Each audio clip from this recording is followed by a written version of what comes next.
নমস্কার, আমি Abhijit Das. মাইনেটেড YouTube channel, মাইনেটেড ওয়েবসাইটে সকলকে স্বাগত। তো আজ আমরা পড়ব mutable and immutable data type সম্পর্কে। তো এই শব্দ দুটো আমরা এর আগের যে ভিডিওগুলোতে অনেকবার আমরা বলেছি, তবু এখানে আলাদা করে তোমাদের সিলেবাসে দেওয়া আছে, তাই এখানে বলে দিলাম একবার যে মিউটেবল অর্থাৎ কি, যে ভেরিয়েবল আমরা একবার ডিক্লেয়ার করে দেবো, তার ভ্যালুগুলোকে, ভিতরে যে ডেটাগুলো থাকবে সেগুলোকে পরিবর্তন যদি আমি করতে পারি তাকে বলা হচ্ছে মিউটেবল, আর যদি পরিবর্তন না করতে পারি তাকে বলা হচ্ছে ইমিউটেবল। তো এটা হলো এর মূল পার্থক্য। পরিবর্তন করা যায় এবং পরিবর্তন করা যায় না। কিন্তু তোমাদের পরীক্ষায় আমাদের কীভাবে মনে রাখতে হবে কিন্তু, যে কোনটা মিউটেবল আর কোন ডেটা টাইপটা মিউটেবল, কোন ডেটা টাইপটা মিউটেবল নয়, এটাই হলো মেন জিনিস। সব পার্থক্য তো সংগত তোমরা মনে রাখবেই, তার সঙ্গে সঙ্গে কি এবং ইমিউটেবল অর্থাৎ পরিবর্তন করা যায় না।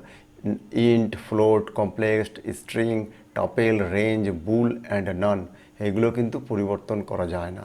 আর পরিবর্তন করা কোনটা যায়? লিস্ট, ডিকশনারি অ্যান্ড সেট, এই তিনটে আমাদের মিউটেবলের মধ্যে পড়ছে, আর বাকি সবগুলো ইমিউটেবলের মধ্যে পড়ছে। তো তোমরা এটা মনে রাখবে।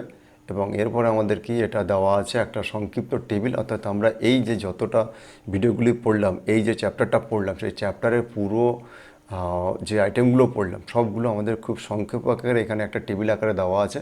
তোমরা এটা ভালো করে পড়বে, মুখস্থ করবে এবং নোট ডাউন করে রাখবে সবসময় পরে প্র্যাকটিসের জন্য। তা সকলকে থ্যাংক ইউ।